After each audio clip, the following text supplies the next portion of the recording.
Olá pessoal, eu vim aqui para explicar para vocês um pouco sobre a nota emitida pelo Conselho Estadual de Educação, aonde eles sugerem de que forma as aulas devem voltar no Pará, tá? Então, embora esta nota só possa ser utilizada para o estado do Pará, vocês que moram em outros estados já podem ter uma ideia de como vai acontecer nos estados de vocês também, de acordo com a nota que surgiu aqui no Pará. Além disso, eu gostaria que vocês entendessem que isso daqui não é uma resolução final.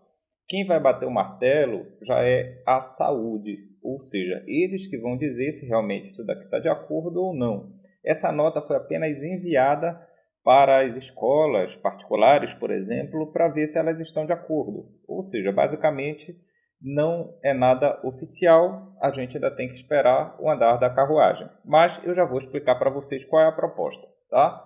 Primeiramente, eu quero que vocês entendam que para o ensino fundamental e para o ensino médio, existe uma obrigatoriedade de se cumprir 800 horas mínimas de aula.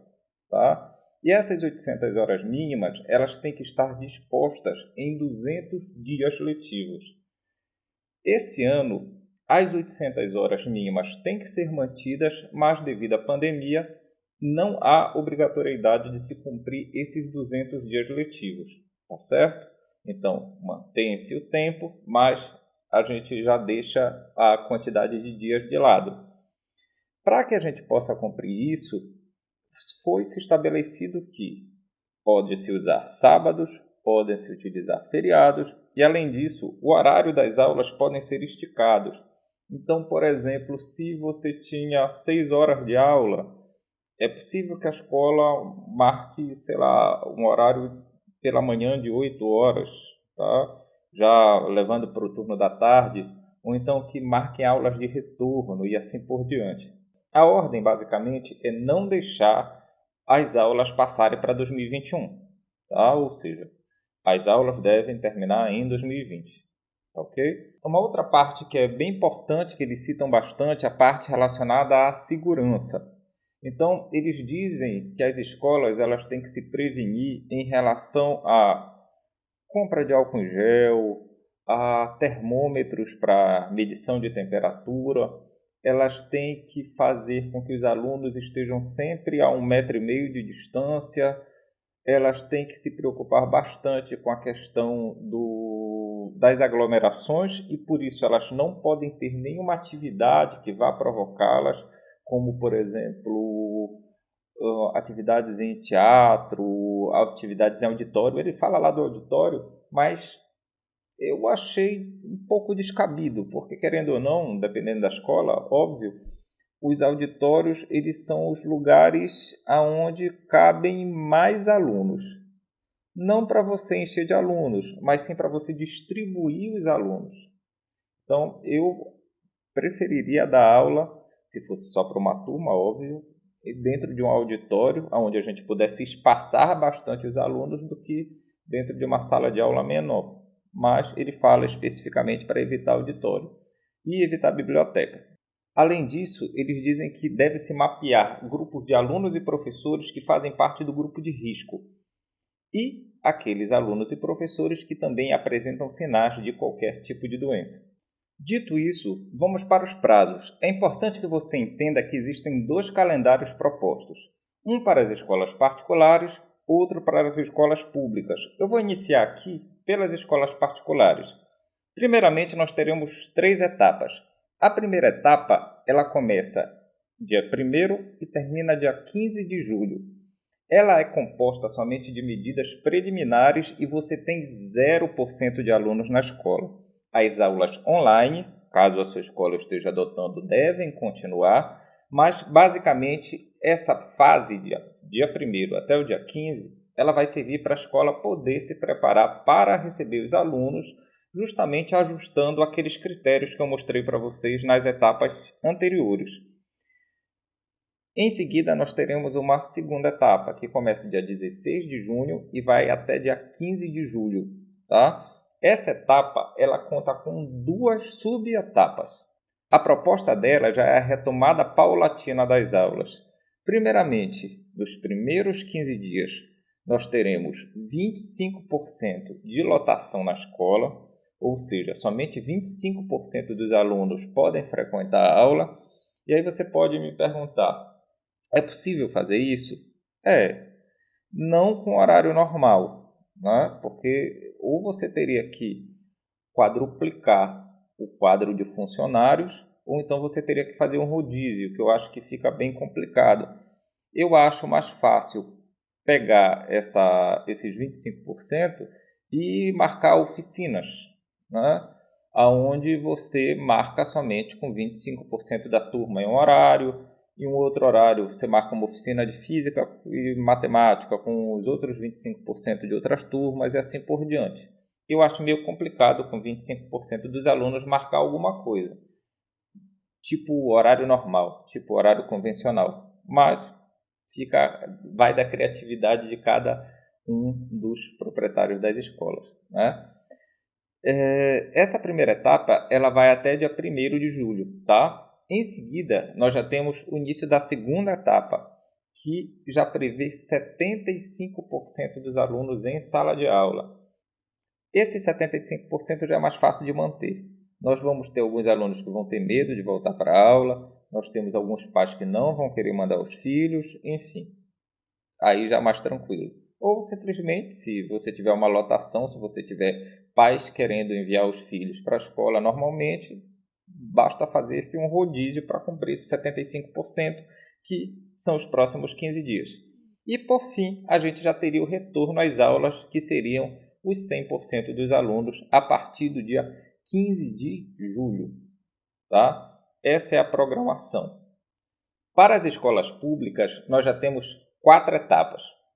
E são etapas parecidas com essas, só que elas contam com um intervalo muito diferente. Tá? A primeira etapa ela começa dia 22, agora desse mês, e vai até o dia 30 de junho.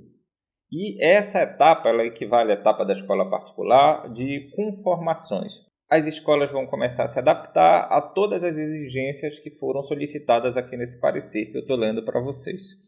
Em seguida, você tem a primeira retomada paulatina, que é de 25%, só que ela dura um mês, enquanto que lá nas escolas particulares elas duram somente 15 dias, né?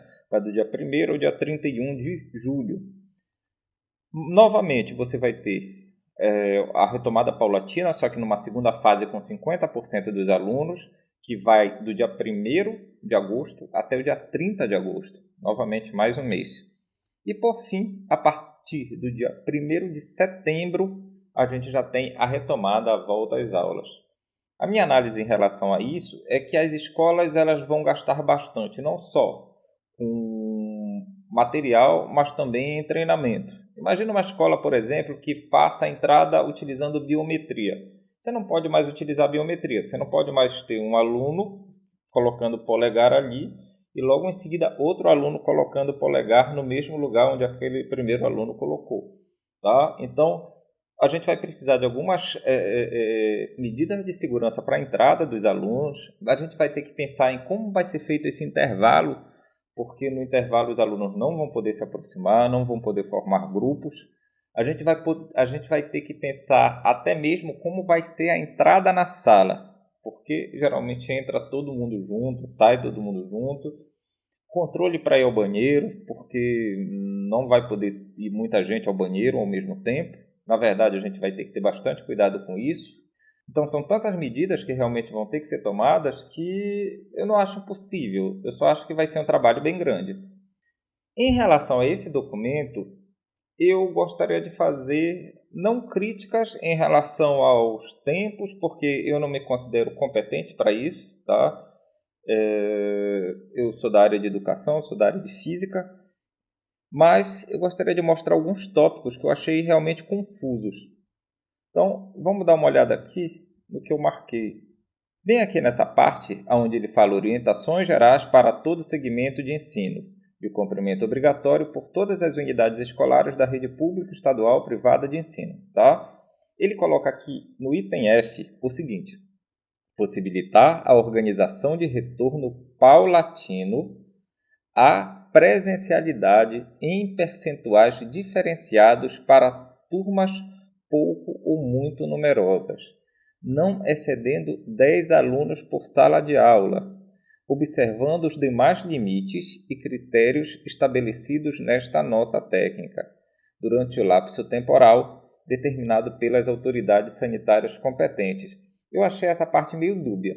Eu, sinceramente, entendi que você vai poder colocar em um determinado momento 75% dos alunos, mas me pareceu aqui que ele não quer que extrapole o número de 10 alunos. Então, eu não conheço nenhuma turma de ensino médio onde 70% seja somente 10 alunos. Eu acho que isso daqui tem que ser esclarecido. Uma outra parte que eu acredito que eles possam ter errado é aqui em medidas preliminares, que já é no período de 1º a 15 de junho, onde eles citam as escolas particulares. Ele diz que a gente tem que estabelecer um limite de 1,5 metros quadrados por aluno. Gente, a distância de uma pessoa para outra é de 1,5 metros. 1,5 metro quadrado não é um quadrado de 1,5 metros de lado, tá? Aqui ou foi um erro de digitação ou ele queria colocar que eram 2,25 metros quadrados. Então, isso daqui está errado. Bom, dito tudo isso, eu gostaria de deixar um recado para os donos das escolas, tá? Eu acho muito perigoso que vocês cessem as aulas via internet a qualquer instante. Eu gostaria de fazer um papel de advogado do diabo aqui, mostrando algumas prováveis situações. Imagina que ocorre um segundo surto da doença. Se acontecer isso, ou se acontecer pelo menos um aumento no número de casos e os alunos ficarem com medo, eles vão voltar para casa.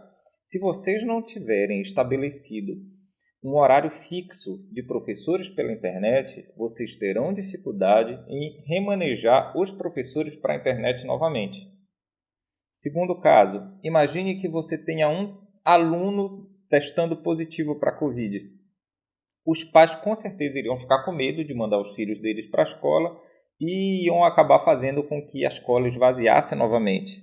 Então, é muito importante que vocês deixem assegurado para o aluno a possibilidade dele ir até a escola, ou seja, do ensino presencial, e a possibilidade dele não ir. Se ele quiser ficar em casa, ter a aula online dele, se ele se sentir mais seguro lá, a escola também entrega essa possibilidade para ele.